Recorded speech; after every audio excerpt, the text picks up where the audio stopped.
السلام علیکم دوستو، امید ہے کہ آپ لوگ ٹھیک ہیں، خیریت سے ہیں۔ اللہ آپ کو اپنے حفظ و امان میں رکھے۔ ہماری دعائیں ہمیشہ کی طرح آپ کے ساتھ ہیں۔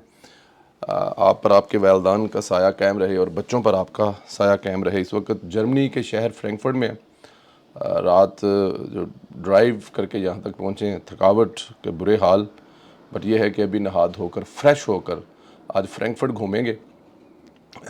ظاہر ہے اس وقت فٹ بال چل رہا ہے، تو یہاں پہ ہوٹل کا کمرہ ڈھونڈنا یا پارکنگ ڈھونڈنا یہ ایک بہت بڑا یورپین سٹی میں آپ کو پتا کہیں بھی، لیکن یہ تو ہب ہے کیونکہ یورپین جو لیگ ہے یا یورپین چیمپئن شپ جو ہے وہ یہیں پر ہو رہی ہے جرمنی میں۔ بٹ اینی ہاؤ یہ ساری چیزیں کرتے کراتے پہنچے اور آج رات کو اپنے بیڈ پہ گھر پہ جا کے سوئیں گے اور کل سے پھر وہی روٹین کی چیزیں، روٹین کے کام انشاءاللہ تعالی۔ آپ لوگوں سے گزارش جو کہ ہمیشہ کی جاتی ہے، چینل ضرور سبسکرائب کریں، بیل آئیکن کو پریس کریں اور واٹس ایپ گروپوں میں ویڈیو کو ضرور شیئر کریں۔ آج بھی سپریم کورٹ میں محسوس نشستوں کے خلاف اپیل کی سماعت تھی، فل کورٹ بیٹھا تھا۔ آج بھی واضح نظر آ رہا تھا کہ ہمارے چند ایماندار بےتاب ہیں عمران خان کو کچھ نہ کچھ سہولت کاری فراہم کی جائے۔ پہلے اسی کو ڈسکس کر لیتے ہیں اور پھر اس کے بعد آگے چلتے ہیں۔ رپورٹرز رپورٹ کرتے ہیں کیس کی سماعت کے دوران جسٹس منیب اختر نے کہا کہ الیکشن پی ٹی آئی کے کاغذات نامزدگی جمع ہونے کے بعد امیدواروں کو آزاد ڈکلیئر کیسے کر سکتا ہے۔ ایک نواں کٹھا اندازہ کریں ذرا ایک منٹ کہ پی ٹی آئی کے حق میں پی ٹی آئی کو کہتے ہیں نا کہ وکیل کرن دی لوڑ ہی کوئی نہیں، ڈائریکٹ ہی جج کیتے ہیں، وہ سوال جواب کوئی، سوال کوئی جواب کوئی۔ وہ کہہ رہے ہیں کہ ان کو الیکشن کمیشن نے جب کاغذات نامزدگی جمع ہونے کے بعد امیدوار کو آزاد کیسے ڈکلیئر کر دیا۔ چیف جسٹس پاکستان قائد صاحب نے جواب دیا کہ الیکشن کمیشن غلطیوں سے بھرپور ہو سکتا ہے، کبھی کبھی غلط فیصلے بھی کرتا ہے، مگر کیا پی ٹی آئی کے ایک منتخب رکن نے درخواست دائر کی؟ ہمارے سامنے پی ٹی آئی کا نہیں، سنی اتحاد کا کیس ہے۔ یہاں تو پی ٹی آئی نے درخواست ہی دائر نہیں کی تو ریلیف کیسے مل سکتا ہے؟ کہ پی ٹی آئی نے کوئی درخواست دائر ہی نہیں کی، اس کا اس کیس سے کچھ لینا دینا ہی نہیں ہے۔ ہم لوگ جس کیس پر بیٹھے ہوئے ہیں، جس پر بات کر رہے ہیں، وہ سنی اتحاد کونسل کی طرف سے ہے، لیکن ظاہر ہے اب وہ جو بیٹھے ہوئے ہیں سہولت کار، وہ سہولت کاری کرنے کی پوری کوشش کرتے ہیں، جس پر جسٹس منصور علی شاہ بولے میں بتاتا ہوں یہ بحث کیوں ہو رہی ہے۔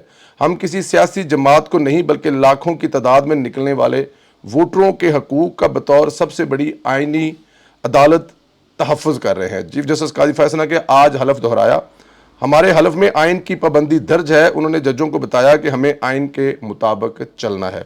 جسٹس منصور بولے اگر میرے اس سوال کا ایک نشست سیاسی جماعت اور بقیہ اسمبلی آزاد حیثیت میں جیت کر آئے، 70 محسوس نشستوں میں سے ایک نشست پہ ملیں گی یا نہیں، اس کا جواب تو وضاحت ہو جائے۔ تو چیف جسٹس قاضی صاحب نے جوابی ریمارکس دیے اور کہا کہ سمجھ نہیں آتا ہم آئین کو دوبارہ لکھنے کی کوشش کیوں کر رہے ہیں۔ کیا آئین اولڈ فیشن ہے؟ اگر ہے تو جا کر ترمیم کر لیں۔ آرٹیکل 5 کے تحت ہر شخص آئین کا پابند ہے۔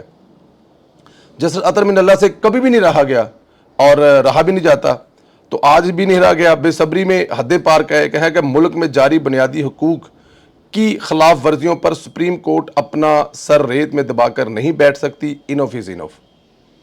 پھر وہی بہادرائی کہ 8 فروری کے الیکشن کی تحقیقات کے لیے درخواست ہمارے پاس پڑی ہوئی ہے۔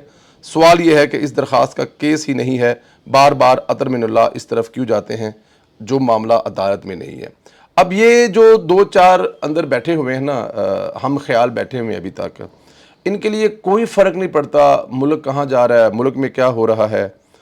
ملک اگر کچھ بہتری آ رہی ہے، کوئی مہنگائی کم ہو رہی ہے، آپ باقی دنیا سے پھر دوبارہ وہ رابطے بحال کر رہے ہیں، باقی دنیا سے پھر وہی خوبصورت رشتے شروع ہو رہے ہیں، وہ آپ کے پاس انویسٹمنٹ کرنے آ رہے ہیں۔ کوئی فرق نہیں پڑتا کہ اس وقت مشکل ترین حالات میں ان کے جو فیورٹ تھے عمران خان، ان سے حکومت لینے کے بعد، اپنی سیاست داؤ پر لگانے کے بعد، تمام کے تمام ادارے جو ہیں وہ ایک طرف کھڑے ہو کر ملک کو آگے لے جانے کی کوشش کر رہے ہیں، لیکن ایک ادارے میں بیٹھے کچھ لوگ زیادہ نہیں، کچھ لوگ ابھی بھی وہیں اٹکے ہیں کہ ہمارا لاڈلا جیل میں ہے، اگر ہے تو کیوں ہے، اور کوئی نہ کوئی بہانہ، کوئی نہ کوئی لائن ڈھونڈنے کی کوشش کر رہے ہیں کہ اس کو ریلیف دیا جا سکے۔ جسٹس بابر ستار نے بھی محاذ کھول رکھا ہے۔ سیکیورٹی ایجنسی نے ثاقب نثار کے بیٹے کی لیک آڈیو کیس میں کہا ایجنسی کا معاملہ ہے، حساس معلومات ہوں تو اوپن کورٹ کے بجائے سماعت چیمبر میں کر لیں۔ جج صاحب نے واضح انکار دیا، کہا جو ہوگا اوپن کورٹ میں ہوگا۔ باقی آپ اندازہ لگا لیں کہ ریاست اور ریاستی اداروں کے ساتھ ضد لگا کر کون بیٹھا ہے، اس ضد کا نقصان کیا ہوگا۔ بھی اب ایجنسیاں کہہ رہی ہیں کہ یہ ایجنسیوں کا معاملہ ہے اور سیکیورٹی کا معاملہ ہے، آڈیو کیوں لیک ہوئی، کیسے لیک ہوئی، آپ مطلب اس کو اپنے چیمبر میں کر لیں، ہم آپ کو بتا دیتے ہیں، لیکن وہ کہہ رہے ہیں نہیں، جو ہوگا عوام کے سامنے ہوگا۔ ہوا یہ ہے کہ یہ جو جتنے بھی ایجنسیوں کے پالے ہوئے یا ایجنسیوں کے لگائے ہوئے ہیں نا، اس وقت بڑے شوق سے لگاتے رہے ہیں، اب سارے ہی ان کے گلے پڑے ہوئے ہیں۔ یہ بابر ستار صاحب بھی گھوم آگے ادھر سے ہی آئے ہوئے ہیں، ان کی بھی سب سے بڑی جو کلیئرنس ہے وہی سے ہوئی ہے، جن کو آج جن کی ناک کا ایک ایک بال نکال کر ان کی ہتھیلی پر رکھ رہے ہیں۔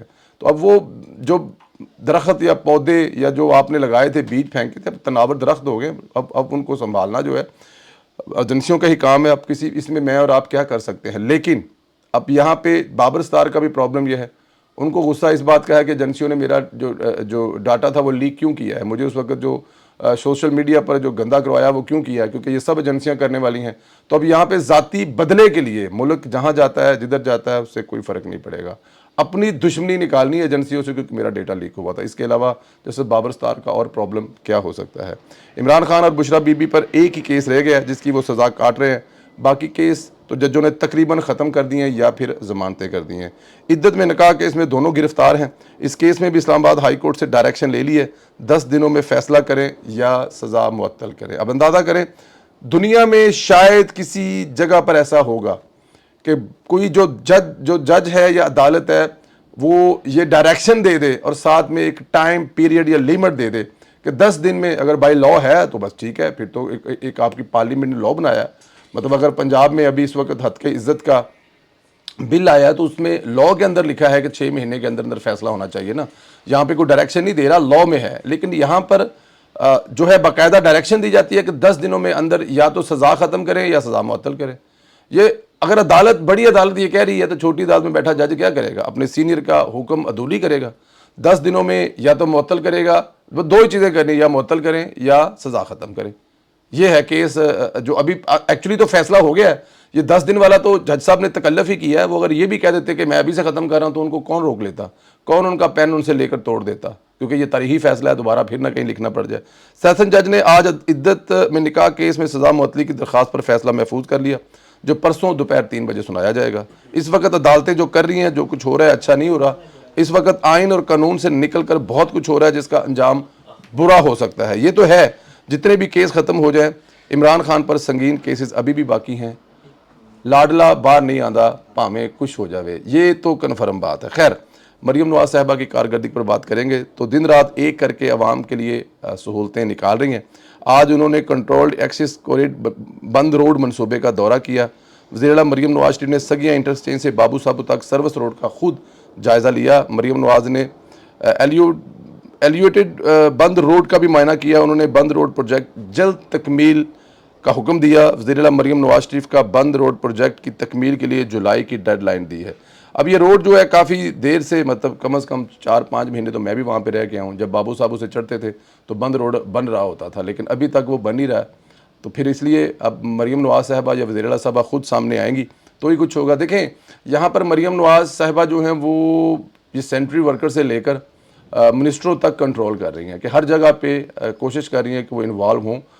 جو انہوں نے کام شروع کیا ہے، جہاں پہ کام شروع کیا ہے وہ کام ختم ہونا چاہیے، فالو اپ لیے بغیر کوئی بات نہیں ہو سکتی، چاہے وہ IT سٹی ہو، چاہے وہ نواز شریف کینسر ہاسپٹل ہو، چاہے وہ بند روڈ کا معاملہ ہو، چاہے وہ رنگ روڈ کا معاملہ ہو، چاہے سرگودا میں بنتا وہ ہاسپٹل ہو، چاہے وہ BHU ہو، کسی چھوٹے قصبے میں ہو، بیسک ہیلتھ یونٹ جو ہیں وہاں پر جو کام شروع ہوا ہے تو اس کی بھی رپورٹ چاہیے۔ آپ کسی جگہ پہ سوشل میڈیا کے کسی بھی پلیٹ فارم پر کوئی بھی پرابلم، کوئی بھی مسئلہ بتاتے ہیں تو اس پہ بھی CM صاحبہ خود ایکشن لے رہی ہیں اور وہاں تک پہنچا جاتا ہے اور وہ پرابلم، مسئلہ سالو کرنے کی کوشش کی جاتی ہے۔ جب حکمران ایسے ہوں گے تو 5 سال بعد اس صوبے کی حالت آپ خود سوچ سکتے ہیں کیسی ہوں گی، کیونکہ اس سے پہلے عمران خان صاحب کا ایک بدلہ تھا جو انہوں نے پنجاب میں لیا تھا، کیونکہ پنجاب میں سیٹیں زیادہ 2018 میں نون لیگ کی تھی، لیکن پھر آزاد لوگوں کے گلے میں پٹا ڈال کر جو ہمارے دوستوں نے عثمان بزدار کی حکومت بنائی تھی وہ بھی آپ کے سامنے تھا، لیکن اس کا بدلہ انہوں نے بزدار کی صورت میں لیا تھا کہ اچھا تم لوگوں نے مجھے اگر نہیں جتایا پنجاب سے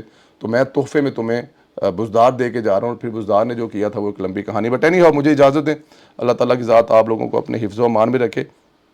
کیا لگتا ہے آپ کو یہ جو محسوس نشستیں ہیں کدھر جا رہی ہیں؟ سنی اتحاد کو مل رہی ہیں، دوسری پارٹیوں میں ڈیوائیڈ ہو رہی ہیں، یا کیس کو پارلیمنٹ میں بھیجا جا رہا ہے؟ کیونکہ قانون اگر یہاں پر خاموش ہے اور آپ نے ایک آئینی آزاد ادارے الیکشن کمیشن کی بات نہیں ماننی، تو پھر پارلیمنٹ میں لے جائیں اور وہاں پر اس پہ قانون سازی کر لیں۔ کیا ہونے جا رہا ہے؟ آپ لوگ کیا سوچتے ہیں؟ اس سوال کا جواب ضرور دیں۔ چینل کو بھی سبسکرائب کریں اور بیل آئیکن بھی پریس کریں۔ انشاءاللہ تعالی کل سے روٹین میں ویلاگز جو جہاں پر بیٹھ کے کرتے ہیں، اور کوشش کریں گے کہ کل سے جو ہمارا لائیو پروگرام تھا وہ بھی شروع کریں۔ اجازت دیں، انشاءاللہ پھر بات ہوگی۔ خدا حافظ۔